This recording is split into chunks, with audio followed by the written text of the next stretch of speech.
When North Korea launches these projectiles, we don't know yet if it's a missile, if it's a rocket, but there's always this element of propaganda to it. It's why over the weekend North Korea announced that test of a new high-thrust rocket engine that experts believe can be modified and placed on an intercontinental ballistic missile.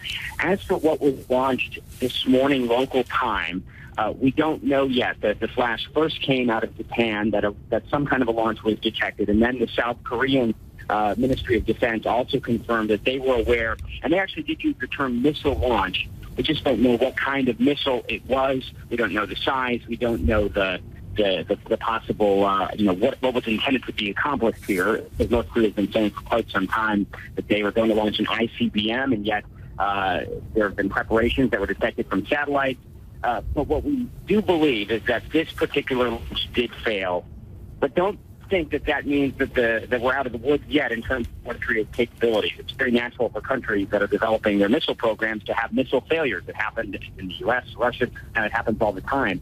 And North Korea has had a string of successes lately, Rosemary, including they simultaneously launched 4 ballistic missiles that landed within 200 nautical miles of the Japanese coast. That was just a couple of weeks ago.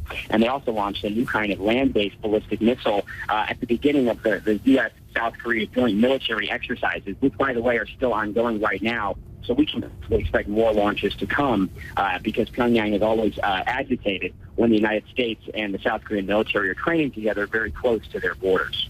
And Will, how do they know that this was a failure? And as you point out, it doesn't matter if it is a failure because each time they launch a missile, they learn something new, don't they?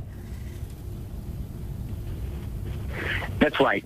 They believe it's a failure because when there is a missile launch, there is very sophisticated radar set up in South Korea and in Japan and in the United States as well to track the progress of these missiles. And usually within a short amount of time, they can tell us how long it traveled. The last ballistic missiles traveled, I believe it was around 600 or so miles, bringing it very close to Japan.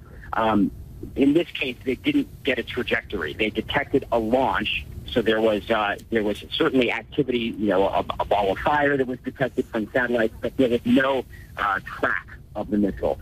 But what that means, Rosemary, is that scientists will learn from this and try again in North Korea.